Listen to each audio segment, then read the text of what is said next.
بسم الله الرحمن الرحيم الحمد لله رب العالمين والصلاة والسلام على سيد المرسلين وعلى آله وصحبه أجمعين أما بعد فقد قال الله تعالى في القرآن المجيد أعوذ بالله من الشيطان الرجيم يا أيها الذين آمنوا كتب عليكم الصيام كما كتب على الذين من قبلكم لعلكم تتقون صدق الله العظيم. Mes chers frères et sœurs en islam, Assalamu alaikum wa rahmatullahi wa barakatuh. Toutes les louanges et remerciements reviennent seulement et uniquement à Allah subhanahu wa ta'ala, Allah Rabbul Izzah, Allah celui qui nous a donné la vie, Allah subhanahu wa ta'ala, celui qui nous a donné la foi, Allah subhanahu wa ta'ala, celui qui nous a choisi ce soir pour se réunir, pour participer à venir écouter quelques paroles sur son dîn, sur sa religion. Sachons que ce genre d'assemblée, alors Allah subhanahu wa ta'ala, il aime et il apprécie ce genre d'assemblée. Alors, comment je pourrais dire cela? À travers un hadith de Rasulullah sallallahu alayhi wa sallam qui dit مَجْتَمَعَ قَوْمٌ فِي بَيْتٍ مِّن بُيُوتِ اللَّهِ يَتْلُونَ كِتَابَ اللَّهِ وَيَتَدَارَسُونَهُ بَيْنَهُمْ إِلَّا نَزَلَتْ عَلَيْهِمُ السَّكِينَةُ وَغَشِيَتْهُمُ الرَّحْمَةُ وَحَفَّتْهُمُ الْمَلَائِكَةُ وَذَكَرَهُمُ اللَّهُ فِي مَنْ عِنْدَهُ رواه مسلم. Le prophète sallallahu alayhi wa sallam, il dit qu'il n'y a pas une assemblée, il n'y a pas un groupe de personnes qui se réunit dans une de ces maisons, Al-Bayt, Baytullah, Al-Masjid, Allah subhanahu wa ta'ala dit que sa maison, c'est la Masjid. Baytun fi min buyutillah, qui se réunissent donc dans la Masjid et qui apprennent le Coran, qui enseignent le Coran, qui lisent le Coran et qui étudient. Dont les ulama, ils expliquent par rapport à ce hadith que même le fait de parler sur la religion, de faire des discours, etc., ça rentre dans ce cas de figure de ce hadith. Alors, ils sont réunis et qu'est-ce qui se passe? Illa nazalat alayhimus sakina. La tranquillité d'Allah descend sur cette assemblée. La tranquillité d'Allah descend sur chacun de nous. Pas seulement. Wa ghashiyathumur rahma. La miséricorde d'Allah nous enveloppe l'assemblée. Wa haffathumul malaika. Et les anges entourent cette assemblée. Et la cerise sur le gâteau, c'est quoi? Allah subhanahu wa ta'ala, il mentionne le nom des personnes qui participent dans cette assemblée auprès des anges qui sont auprès de lui. Subhanallah. Quelle chance nous avons! Quelle chance nous avons et combien de récompenses sommes-nous en train d'obtenir en étant dans la masjid, l'endroit le plus aimé par Allah. Le prophète sallallahu alayhi wa sallam, il dit dans un autre hadith Ahabbul biladi ila Allah masajiduha, que l'endroit le plus aimé par Allah, ce sont les masajid. Alors non seulement nous sommes dans un endroit aimé par Allah, et nous sommes une assemblée où il y a énormément de faveurs et de bienfaits d'Allah qui descendent dessus. Allah subhanahu wa ta'ala, il nous a accordé un dîn complet, une religion parfaite. Et non seulement elle est si parfaite, mais Allah subhanahu wa ta'ala a rendu facile pour l'homme, pour le croyant. Allah subhanahu wa ta'ala, il dit Yuridu Allahu bikumul yusr wa la yuridu bikumul usr. Que Allah subhanahu wa ta'ala, il veut le bien, il veut la facilité pour nous. Wa la yuridu bikumul usr. Il ne veut pas la difficulté, il ne veut pas pour nous la difficulté. Il ne recherche pas le mal pour son serviteur. Il recherche uniquement la facilité. Je dis cela pourquoi? Parce qu'Allah subhanahu wa ta'ala, il nous a accordé des bienfaits et il nous a accordé des moments, il nous a orientés, il nous a indiqué des moments des occasions ou de s'enrichir par rapport aux récompenses à travers des actions qui sont simples. Je vais m'expliquer.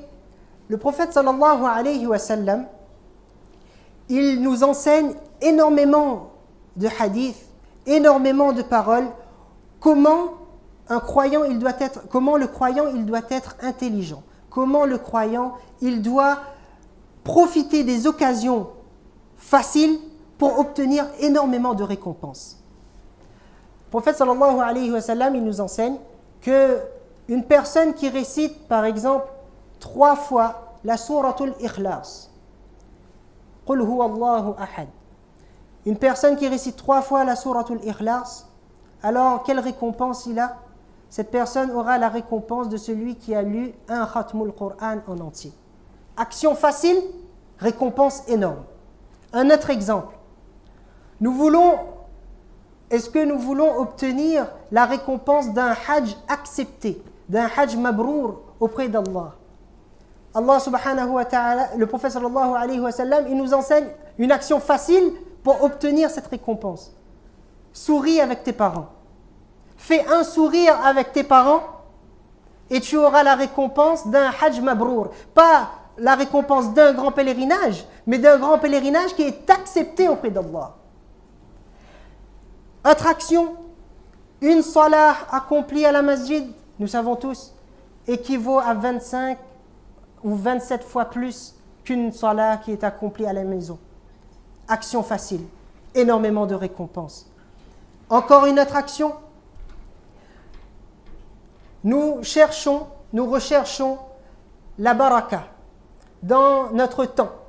Aujourd'hui, nous vivons dans un monde où le temps passe extrêmement vite. Nous vivons dans un monde où il y a la crise économique. Nous vivons dans un monde où il y a énormément de difficultés. Et nous recherchons justement cette baraka, que ce soit dans le temps, que ce soit dans nos biens. Alors le prophète sallallahu alayhi wa sallam, il nous montre une action facile. Faites salam en entrant chez vous. En entrant chez vous, faites assalamu alaykum wa rahmatullahi wa barakatuh. Et insha'Allah ta'ala, les barakas vont arriver. Et Allah subhanahu wa ta'ala, il nous a donné un mois durant lequel les récompenses sont multipliées. Et nous l'avons tous compris, ce mois, c'est ce mois de Ramadan, ce 9e mois du calendrier islamique. Nous sommes à 25 jours de ce mois.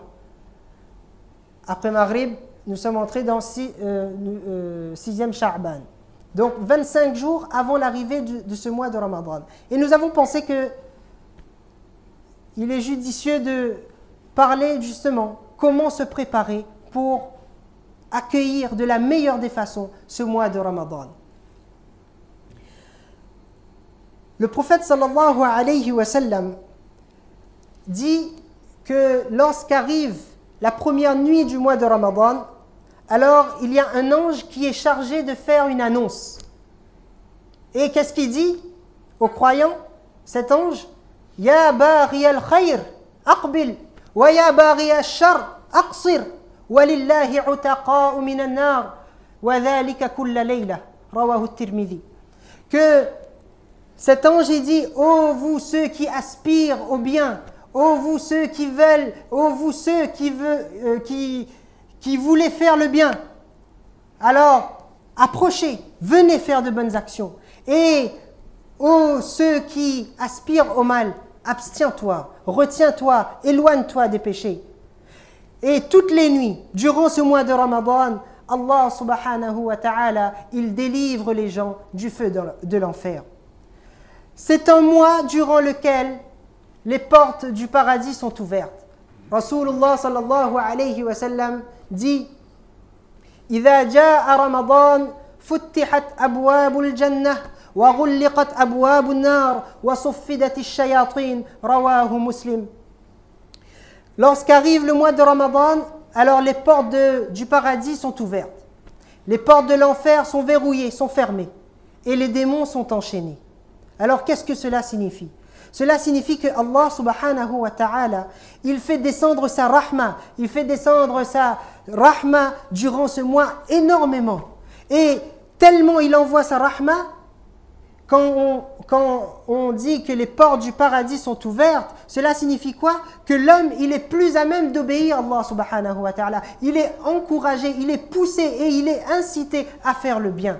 Et lorsqu'on parle, on dit que les portes de l'enfer sont verrouillées, sont fermées, qu'est-ce que cela signifie? Cela signifie que...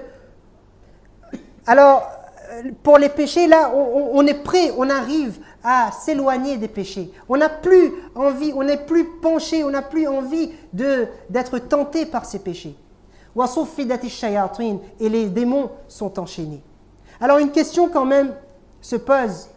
Comment ça se fait que durant le mois de Ramadan, bien que les démons sont enchaînés, bien que les portes de l'enfer sont verrouillées, et que les portes du paradis sont ouvertes, nous continuons quand même, malheureusement, à faire des péchés et que nous avons quand même des manquements. Alors, il faut comprendre que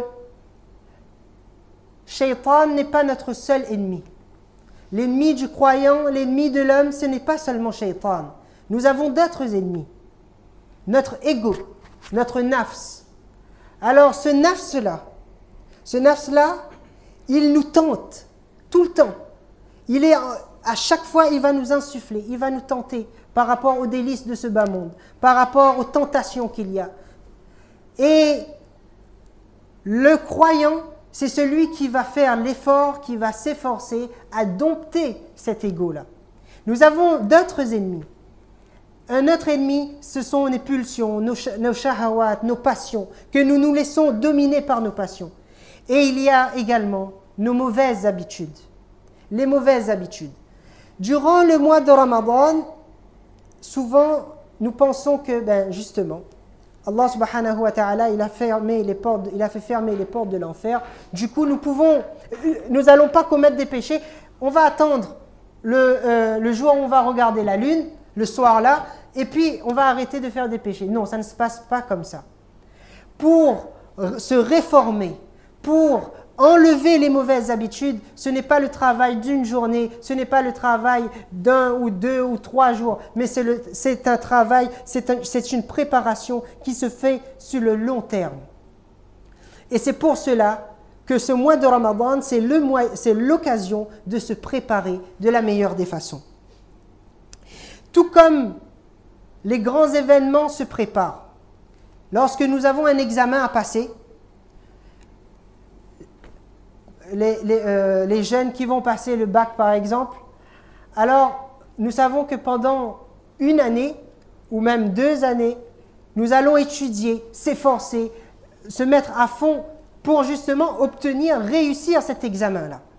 De la même façon, ce mois de Ramadan, il faut le préparer. Et ça ne se prépare pas quelques mois à l'avance, ça se prépare 1 année à l'avance. Le mois de Ramadan se termine, alors on commence à se préparer pour l'année d'ensuite. Et c'est comme ça que ça marche. Et non pas quelques jours avant. Pour justement pouvoir éradiquer ces mauvaises habitudes et prendre de bonnes résolutions et accueillir ce mois de Ramadan en étant opérationnel. C'est l'occasion de se ressourcer. Le mois de Ramadan, l'occasion de se ressourcer en donnant priorité à sa spiritualité, à sa ruhaniya sur ses penchants. C'est l'occasion de recharger ses batteries pour l'année suivante. C'est l'occasion d'augmenter notre iman en s'adonnant, en se plongeant dans les actions et en s'éloignant le plus possible des péchés. Nous avons vu à travers les 2 hadiths cités que Allah subhanahu wa ta'ala, il a valorisé ce mois. Un mois où les récompenses sont multipliées, un mois où les portes du paradis sont ouvertes, un mois où les anges viennent faire une annonce. Et plus une action, elle a de la valeur, et plus il y aura des récompenses. Alors, pour avoir ces récompenses, pour obtenir ces récompenses, nous avons dit qu'il faut se préparer Alors comment se préparer? Il y a différents types de préparatifs. Tout d'abord, il y a cette préparation logistique, c'est-à-dire que le croyant et la croyante, il faut être intelligent. On sait que le mois de Ramadan arrive, alors on anticipe et on prévoit nos courses à l'avance. C'est-à-dire qu'on remplit nos responsabilités, tout ce qu'on a à faire, avant l'arrivée de ce mois. Pour les femmes qui ont les gâteaux à préparer, alors on fait ça bien avant le mois de Ramadan, pour qu'on puisse, pendant ce mois, se focaliser uniquement sur les ibadat. Il y a également cette préparation physique. Cette préparation physique, c'est quoi? C'est que le croyant et la croyante, alors, ils commencent à faire des jeûnes durant l'année. Ils s'entraînent à jeûner. Non seulement c'est une préparation physique, mais c'est également une préparation spirituelle. Nous savons tous qu'il est sunna le prophète sallallahu alayhi wa sallam, il jeûnait le lundi et il jeûnait le jeudi. Et durant le mois, il jeûnait les ayyamul bird, c'est-à-dire les 3 jours au milieu du mois. Le 13, 14, 15. Ou le 14, 15, 16. Et il y a également le fait de jeûner durant le mois de Sha'ban. Le prophète sallallahu alayhi wa sallam, il jeûnait énormément durant le mois de Sha'ban, au point où Salama radiyallahu anha, une de ses épouses, cette femme Salama, on connaît son histoire, lorsque son mari Abu Salama est décédé, alors elle est allée voir Rasulullah sallallahu alayhi wa sallam en lui demandant: enseigne-moi un dua par rapport à l'épreuve dans laquelle je suis. Et Rasulullah sallallahu alayhi wa sallam l'a enseigné quoi? De lire Inna lillahi wa inna ilayhi raji'un. C'est nous appartenons à Allah et c'est vers lui que nous retournons. Et ensuite, Allahumma jurni fi musibati wa akhlufni khayran minha. Oh Allah, protège-moi. Oh Allah, assiste-moi, protège-moi dans cette épreuve-là. Protège-moi de cette épreuve-là et remplace cette épreuve par quelque chose de meilleur. Alors, elle a mis en application ce dua. Mais elle s'est dit en elle-même que qui pourrait remplacer mon mari Abu Salama? Qui pourrait être meilleur que Abu Salama qui est décédé? Et après sa idda, qu'est-ce qui se passe? Rasulullah sallallahu alayhi wa sallam, il vient et il fait la demande à Salama, il fait la demande en mariage et le prophète sallallahu alayhi wa sallam se marie avec Salama. Khayr. Salama, elle dit qu'elle n'a jamais vu Rasulullah sallallahu alayhi wa sallam jeûner 2 mois consécutifs, si ce n'est le mois de Sha'ban et le mois de Ramadan. Alors, quand elle dit ça, elle veut montrer que le prophète sallallahu alayhi wa sallam jeûnait énormément durant le mois de Sha'ban. C'est pourquoi le prophète sallallahu alayhi wa sallam il jeûnait durant ce mois-là. Alors, c'est justement pour enseigner à cette umma, enseigner à sa umma que le mois de Ramadan, ça se prépare à travers le jeûne. Alors, commencez à jeûner durant ce mois. Ça, c'est une préparation physique. Il y a également le fait de manger sainement. Que nous savons tous que durant ce mois, alors le samoussa, le katlès, etc., les fritures, c'est comme presque obligatoire pour nous. Mais il faut arriver à comprendre et à réfléchir comment entretenir ce corps-là. Et il faut juste, cette préparation physique, ça passe aussi par le fait d'entretenir ce corps en mangeant sainement, en faisant du sport, etc. Et enfin, pour préparer physiquement ce mois de Ramadan, il y a le fait de ne plus jeûner durant le mois de Sha'ban. Dans les derniers jours du mois de Sha'ban, là, il ne faut plus jeûner. Le prophète sallallahu alayhi wa sallam, il dit de ne plus jeûner. Pourquoi? Pour justement économiser ses batteries, son énergie, pour accueillir le mois de Ramadan et qu'on soit au top de sa forme pour pouvoir commencer le mois. Et enfin, il y a cette préparation spirituelle. Préparation spirituelle, c'est ce qui nous intéresse ce soir. Comprendre la réalité du jeûne. Comprendre l'objectif du jeûne. Le sawm, le siyam, c'est une ibada, c'est une action dont le abd, c'est-à-dire le serviteur, il va exprimer son amour envers son khaliq, envers son créateur. Il va rester affamé, il va rester assoiffé uniquement pour faire plaisir à Allah subhanahu wa ta'ala, uniquement pour contenter Allah subhanahu wa ta'ala, uniquement pour rechercher la satisfaction d'Allah subhanahu wa ta'ala. La journée, il est fatigué. Ce croyant et cette croyante, il est fatigué, elle est fatiguée, elle travaille. Le soir, alors il va à la masjid, il va faire sa salat de tarawih. Arrivé chez lui, il va se reposer un instant, puis il va sacrifier son sommeil. Il va sacrifier son sommeil, et là, il va se réveiller uniquement pour Allah subhanahu wa ta'ala. Et là, il va pleurer avec Allah, il va se retourner vers Allah, et il va demander dua avec Allah, et il va faire le qiyamul layl, la salat de tahajjud. Et il va faire la salat également. Il va s'adonner au qiyamul layl. Alors, le qiyamul layl, il va faire, lorsque la salat, dans la salat, il y a cette notion de grandeur. C'est-à-dire, il y a cette grandeur d'Allah, où il y a encore cette crainte d'Allah. Lorsqu'on fait Allahu Akbar,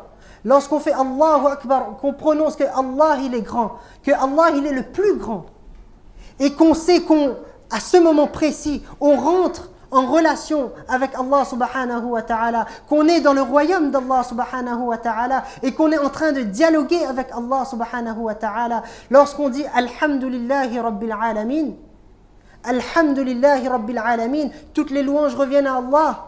Alors on sait qu'Allah subhanahu wa ta'ala il nous répond Hamidani Abdi, ah, mon serviteur il m'a louangé. Alors on a cette crainte, on a ce sentiment, on s'humilie devant Allah subhanahu wa ta'ala à travers la salat. Lorsqu'on se prosterne, alors on est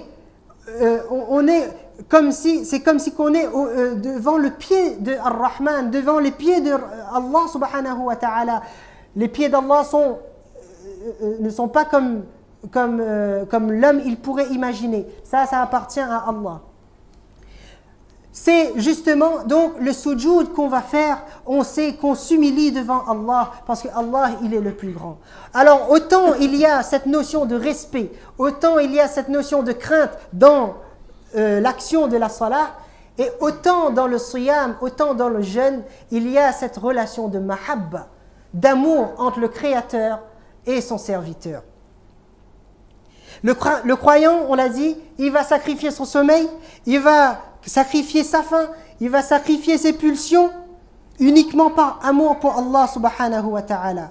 Et ce sawm là, ce siyam, ce jeûne, c'est un entraînement, un exercice en se protégeant, en se préservant des choses illicites. C'est un entraînement à se protéger des choses illicites tout en se protégeant des choses licites. Allah subhanahu wa ta'ala, durant ce mois, il nous demande, il nous ordonne de ne plus manger, alors que c'est quelque chose qui est halal, de boire, qui est quelque chose de halal, d'avoir des rapports avec son épouse dans le cadre du mariage, c'est quelque chose de halal. Et Allah subhanahu wa ta'ala, il nous dit donc, sacrifie cela, abstiens-toi de cela, abstiens-toi des choses halal pour qu'ensuite tu pourras t'abstenir des choses qui sont haram. Donc ce mois de Ramadan, c'est un exercice de rééquilibrage. Ça permet d'équilibrer notre vie. Et c'est également une façon, lorsqu'on fait le sawm, c'est une façon, c'est comme si on est en train d'imiter le comportement d'Allah subhanahu wa ta'ala. Comment cela? Allah subhanahu wa ta'ala ne mange pas. Allah subhanahu wa ta'ala ne boit pas. Allah subhanahu wa ta'ala ne dort pas. Allah subhanahu wa ta'ala n'a pas ses besoins que nous avons. Et en faisant le sawm, nous allons nous abstenir de manger. Nous allons nous abstenir de boire. Nous allons nous abstenir d'avoir des rapports. Et cette imitation-là, cette imitation du comportement d'Allah, alors Allah subhanahu wa ta'ala, de par sa bonté, il va nous récompenser énormément et de la meilleure des façons. Ça, c'est la réalité du jeûne. Maintenant, l'objectif, cet objectif, pourquoi on jeûne? Le verset que nous avons récité au début, Ya ayyuhalladhina amanu, kutiba alaykumus siyam, kama kutiba ala alladhina min qablikum, ô vous ceux qui avez cru. Le jeûne vous a été prescrit comme cela a été prescrit aux communautés d'avant, les personnes qui sont passées avant nous. Pourquoi? La'allakum tattaqoun, afin que vous cultivez la piété, afin que vous obtenez la piété, que vous recherchez la piété, la taqwa. L'objectif premier du jeûne, c'est la taqwa. Alors, qu'est-ce que la taqwa? En quelques mots, la taqwa signifie se protéger de tout ce qui pourrait encourir la colère d'Allah subhanahu wa ta'ala. C'est le fait d'accomplir tout ce que Allah nous ordonne de faire et tout ce que Rasulullah sallallahu alayhi wa sallam il nous ordonne de faire, et c'est également le fait de s'abstenir des interdits. Ce siyam-là, il va nous permettre de contrôler nos pulsions. Tout à l'heure, nous avons parlé de rééquilibrage, et c'est également un contrôle. C'est-à-dire que le siyam va nous permettre de contrôler les pulsions qui proviennent de notre ventre et les pulsions qui proviennent de nos parties intimes. Pourquoi? Parce que ces deux pulsions, ces deux types de pulsions sont les sources de la majorité des péchés. Lorsqu'un homme il est dans une situation de famine extrême, alors il est prêt à tout. Il est prêt à tout pour trouver quelque chose à manger. De la même façon, lorsque nous allons nous adonner à nos pulsions, à nos passions, alors à ce moment-là, nous allons plonger. Ces deux types de pulsions, le sawm va nous permettre de réguler cela. Et parmi les moyens, il y a énormément de moyens pour obtenir la taqwa. Énormément. Et parmi ces moyens-là, il y a le fait d'accomplir ce que Allah subhanahu wa ta'ala il nous a ordonné de faire, mais dans l'ordre de priorité. Dans l'ordre de priorité. Et de s'abstenir de faire des péchés, de se préserver des péchés. Alors, il faut comprendre que dans la vie de tous les jours, chacun il a des priorités. Un exemple type par rapport à la conduite.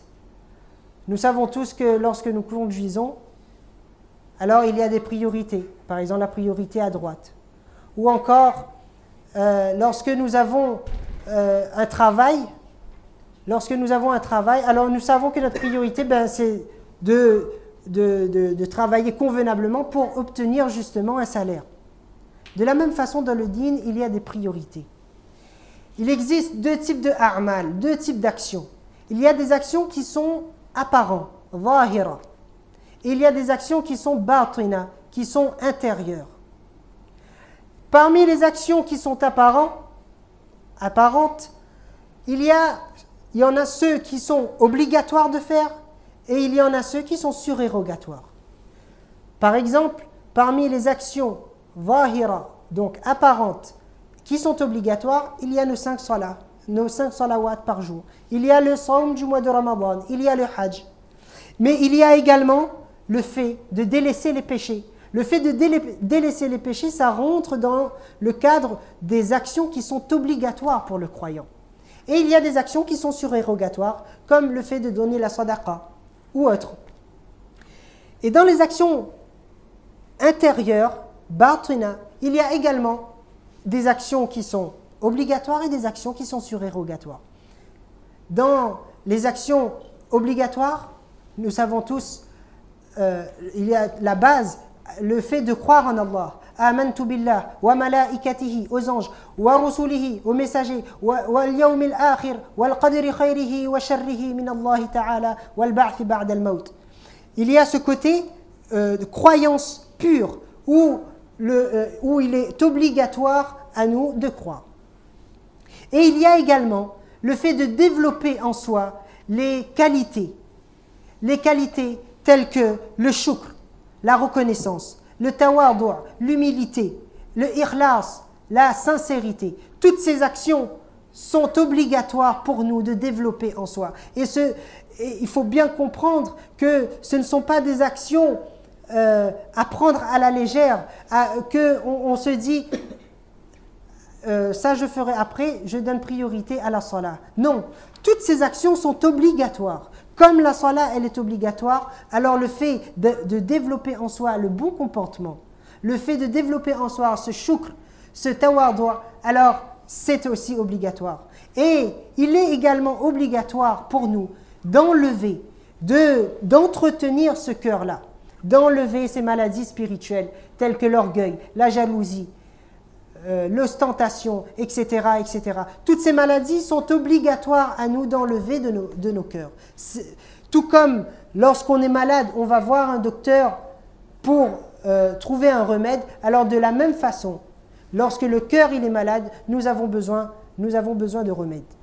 Et il y a donc des actions intérieures qui sont surérogatoires, comme par exemple le fait de rester constamment dans le dhikrullah. Ça rentre dans le cadre surérogatoire. Nous avons parlé donc des priorités. Et parmi les priorités du mois de Ramadan, alors il faut bien comprendre que le jeûne, ce n'est pas uniquement de jeûner avec le ventre. Non. Le jeûne se fait aussi avec chacun de nos membres. Autant avec nos yeux, autant avec notre langue, autant avec chaque membre de notre corps, autant avec notre esprit. Le prophète Allah subhanahu wa ta'ala, il ordonne aux croyants et aux croyantes de baisser leur regard. Et il dit, قُلْ لِلْمُؤْمِنِينَ يَغُضُّوا مِنْ أَبْصَارِهِمْ, dis aux croyants, يَغُضُّوا مِنْ أَبْصَارِهِمْ, de baisser leur regard. وَقُلْ لِلْمُؤْمِنَاتِ, dans l'autre verset il dit, وَقُلْ لِلْمُؤْمِنَاتِ, et dis aux croyantes également, qu'elles aussi, elles doivent baisser leur regard. Ce regard, nous devons jeûner également donc avec nos yeux. Et nous devons filtrer, nous devons protéger ce regard-là. Dans un hadith, le prophète sallallahu alayhi wa sallam, il dit فَزِنَ الْعَيْنِ النَّظَرِ, que le zina des yeux, c'est le regard, ça rentre dans le cadre du zina.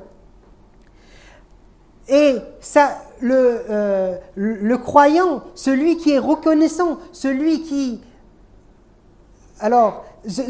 est reconnaissant envers Allah subhanahu wa ta'ala, ben c'est celui qui va utiliser ces bienfaits d'Allah subhanahu wa ta'ala comme Allah le veut. Par rapport aux yeux, Allah subhanahu wa ta'ala, il dit « Alam naj'al lahu aynayn » Quoi, n'avons-nous pas donné des yeux? Ne vous avons pas donné des yeux? Ces yeux-là, Allah subhanahu wa ta'ala nous a accordé. C'est un bienfait qu'Allah subhanahu wa ta'ala nous a accordé. La moindre des choses, c'est que nous arrivons à utiliser ces yeux-là comme Allah subhanahu wa ta'ala le veut. C'est-à-dire en s'abstenant de regarder les choses qui sont interdites. De la même façon, le jeûne se fait également avec la langue. Allah subhanahu wa ta'ala, dans le verset Alam naj'al lahu aynayn wa lisanan wa shafatayn, ne vous avons pas donné une langue avec des lèvres, 2 lèvres. Alors que cette langue-là doit être protégée également, qu'on doit filtrer nos paroles, que les ulama ils expliquent qu'il y a plus de 13 péchés qui proviennent de la langue. Plus de 13 péchés qui proviennent de la langue. Du coup, nous devons jeûner avec notre langue. Suis-je en train de respecter les priorités lorsque je me lève le matin pour suhour, je m'adonne dans la salat, dans le qiyamul layl. Lorsque je prends mon petit déjeuner, ensuite je pars à la masjid, je fais mon jeûne et durant la journée, je commence à critiquer un tel ou un tel, ou je commence à parler sur un tel ou un tel, ou je commence à faire de la médisance ou autre. Suis-je cohérent avec moi-même lorsque je jeûne, mais la journée je passe mon temps à faire al-qila wa qal, c'est-à-dire l'a dit, l'a fait. Nous devons se poser les bonnes questions, de comprendre quelles sont nos priorités. Quelles sont nos priorités? Et le croyant intelligent, c'est celui qui, lorsqu'il fait de bonnes œuvres, alors il a ce souci-là de sauvegarder ces bonnes œuvres. Allah subhanahu wa ta'ala, il dit « Man ja'a bil hasanah falahu ashru amthaliha » que celui qui se Man ja'a bil hasanati falahu ashru amthaliha, que celui qui va se présenter auprès d'Allah avec une bonne action, alors il aura 10 récompenses. Allah subhanahu wa ta'ala, dans ce verset, il dit « Man ja'a ». Il emploie le verbe « ja'a », celui qui se présente, qui amène avec lui une bonne action. Pourquoi Allah subhanahu wa ta'ala, il n'a pas employé « man amila ». Il n'a pas dit celui qui fait une bonne action, alors il aura 10 récompenses. Pour justement montrer, dans ce verbe « ja'a », ça nous montre bien que ce croyant-là, il va se présenter le jour du Qiyamah, il a fait une bonne action, mais il a sauvegardé cette bonne action. Il a sauvegardé cette bonne action et il pourra se présenter cette action-là auprès d'Allah subhanahu wa ta'ala. De la même façon, Allah subhanahu wa ta'ala continue en disant وَمَنْ جَاءَ بِالسَّيِّئَةِ فَلَا يُجْزَى إِلَّا مِثْلَهَا وَهُمْ لَا يُظْلَمُونَ. Que celui qui va faire un péché, celui qui va se présenter avec un péché auprès d'Allah le jour du Qiyamah, alors il aura un seul péché par rapport au péché qu'il a commis. Un seul châtiment, une punition. Alors, à travers ce verset, nous voyons déjà la générosité d'Allah subhanahu wa ta'ala. Comment il peut rétribuer généreusement et comment il est juste et comment il exprime son fadl, comment il exprime sa générosité, sa largesse envers ses serviteurs. Et dans وَمَنْ جَاءَ بِالسَّيِّئَةِ, c'est de la même façon, c'est celui qui va se présenter le jour du Qiyamah avec un péché. Comment il va se présenter? Parce qu'il n'a pas fait tauba sur ce péché avant. Le fait qu'il n'a pas fait tauba, alors ce péché, il devra le présenter devant Allah subhanahu wa ta'ala. Une fois, un homme est venu voir Rasulullah sallallahu alayhi wa sallam et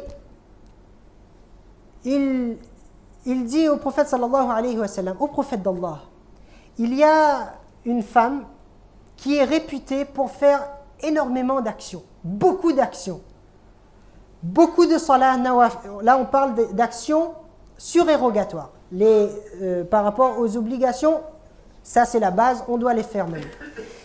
Cette femme, elle s'adonne aux actions surérogatoires, beaucoup de salawat, beaucoup de jeûnes, beaucoup d'aumônes. Par contre, elle cause du tort à son voisin.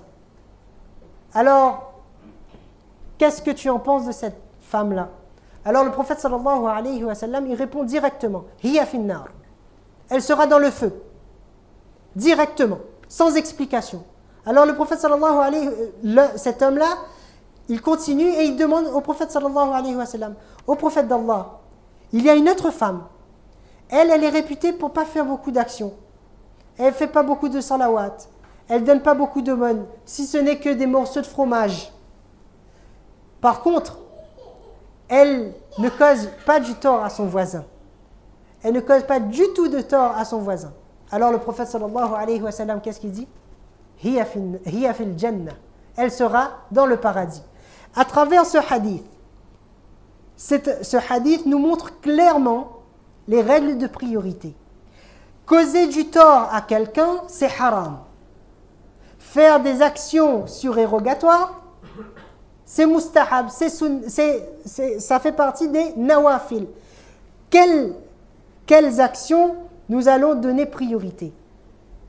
Les actions, alors ne pas causer du tort. Lorsqu'on va jeûner, lorsque je jeûne durant ce mois de Ramadan, je ne vais pas causer du tort ni à mes voisins, ni à mon épouse, ni à mon époux. Je ne vais pas parler méchamment avec mon épouse ou avec mon époux.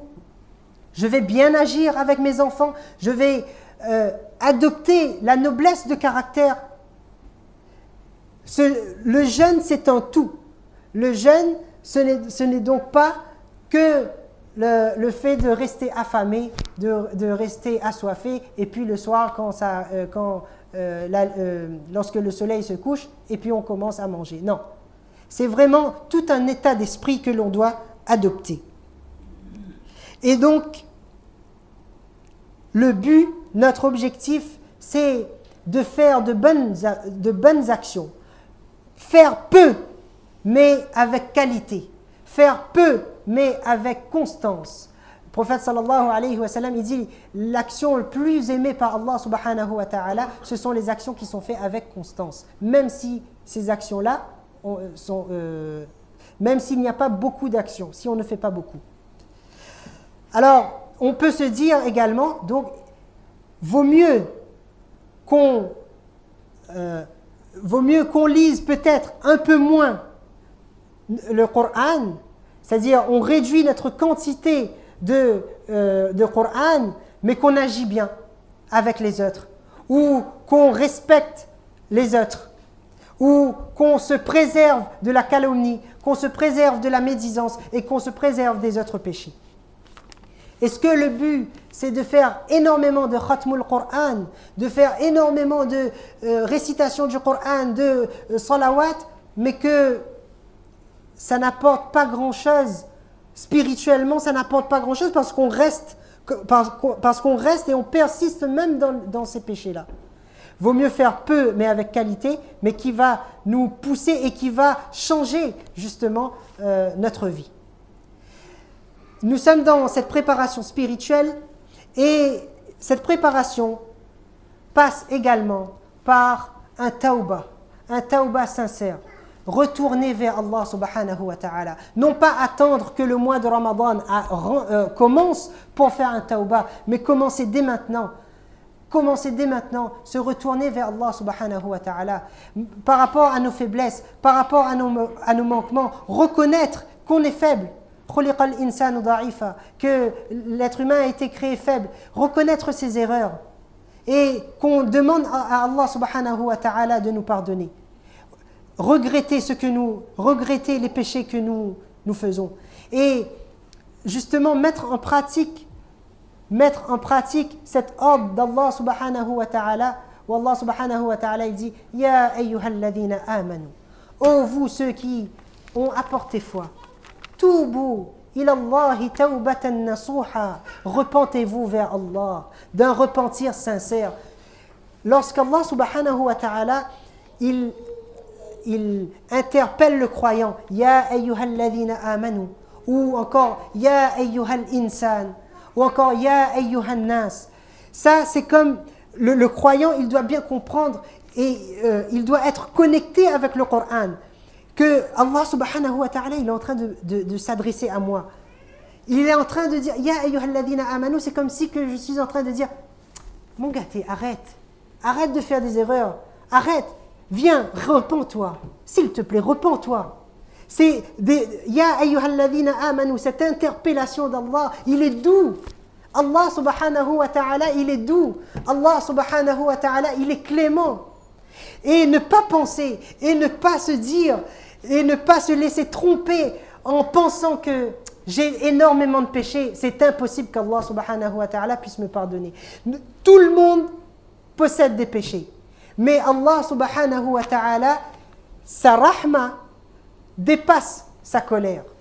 sur son arsh, sur son trône, au-dessus de son trône, il y a cet écriteau qui est écrit Inna rahmati ghalabat ghadabi, qu'en vérité ma miséricorde a dominé ma colère. Et Allah subhanahu wa ta'ala, il nous interpelle encore, il nous dit قل يا عبادي الذين أسرفوا على أنفسهم لا تقنطوا من رحمة الله. Oh vous ceux, oh les serviteurs, ceux qui ont exagéré, ceux qui ont fait énormément d'excès sur eux-mêmes. Faire d'excès sur eux-mêmes, ça veut dire quoi? Faire des péchés. Le fait de faire des péchés, c'est une injustice que nous faisons sur nous-mêmes, sur notre corps. Pourquoi? Parce que en faisant des péchés, nous risquons d'avoir des châtiments. Alors nous sommes en train d'être injustes envers nous-mêmes. قل يا عبادي الذين على أنفسهم قل يا عبادي الذين أسرفوا على أنفسهم لا تقنطوا من رحمة الله. Ne désespérez pas de la miséricorde d'Allah. Ne désespérez pas de la miséricorde d'Allah. Inna rahmati ghalabat ghadabi.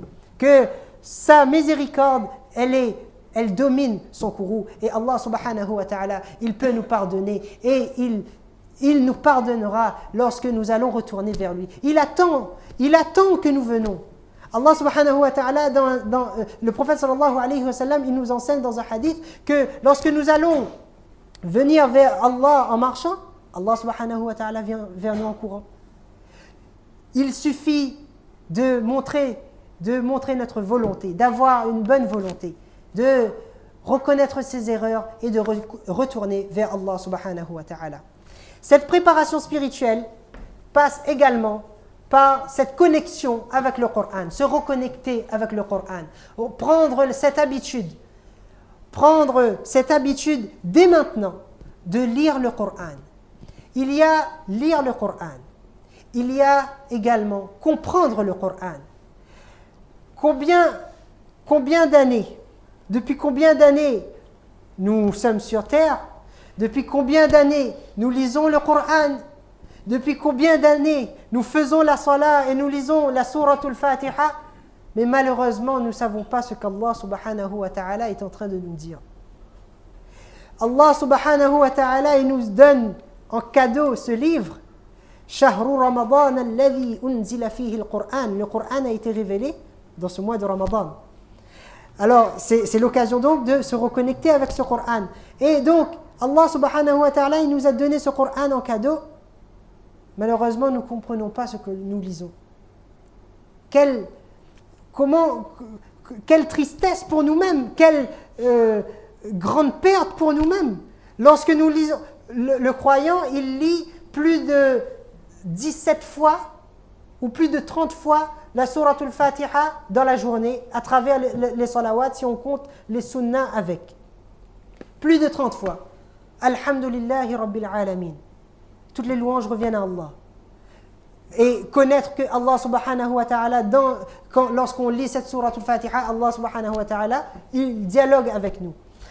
Comprendre donc ce que nous lisons. Lire la traduction. Il y a avoir conscience donc qu'Allah subhanahu wa ta'ala, il dialogue avec nous. Et enfin, le plus important, c'est de mettre en application ce que Allah subhanahu wa ta'ala il nous ordonne de faire à travers ce Coran. Nous avons parlé donc de cette préparation spirituelle. Et pendant que le croyant, il se prépare spirituellement, il y a également une préparation céleste, une préparation qui se prépare dans l'au-delà. Quelle préparation? Le prophète sallallahu alayhi wa sallam, il nous enseigne dans un hadith. Le hadith, il est faible. Le prophète sallallahu alayhi wa sallam dit: le paradis s'embellit pour le mois de Ramadan. Le paradis s'embellit pour le mois de Ramadan pendant toute une année. Donc, autant le croyant, il se prépare, mais autant le paradis également, il se prépare pour nous. Qu'Allah subhanahu wa ta'ala, il nous accorde la compréhension, qu'Allah subhanahu wa ta'ala fasse que nous puissions nous préparer de la meilleure des façons, qu'Allah subhanahu wa ta'ala nous fasse obtenir cette taqwa, qu'Allah subhanahu wa ta'ala nous fasse profiter de ce mois de Ramadan de la meilleure des façons. Avant de terminer, je vous propose donc, pour conclure, un nazam, insha'Allah.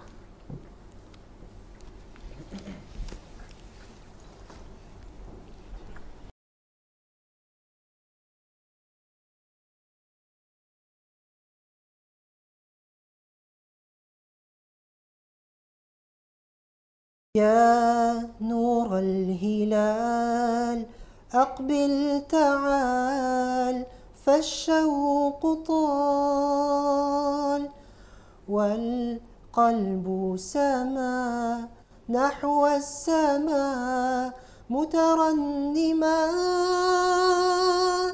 لا تنقضي أنت للروح دواء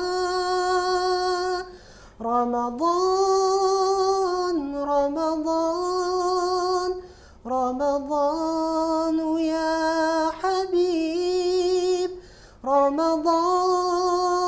رمضان ليتك دوما قريب فيك الحب زاد عم العباد يا خير زاد رمضان يا شهر القرآن فيك أذوق حلاوة الإيمان لا تنقضي أنت للروح دواء رمضان رمضان رمضان يا حبيب رمضان رمضان ليتك دوما قريب كما هوك يا شهر الصيام أنا لن أنساك فأنت في قلبي دائما تمضي الأيام ودعائي كل عام ربي تقبلنا يا ربي بلغنا رمضان رمضان رمضان رمضان يا حبيب رمضان رمضان ليتك دوما قريب ليتك دوما قريب جزاكم الله خيرا. Je vous remercie à toutes et à tous d'avoir participé, d'être venus, d'avoir fait le déplacement. Qu'Allah subhanahu wa ta'ala nous accepte. Inch'Allah, à la sortie, il y aura un petit ikram. Alors je vous invite à prendre part. Jazakumullah. Assalamu alaikum wa rahmatullahi wa barakatuh.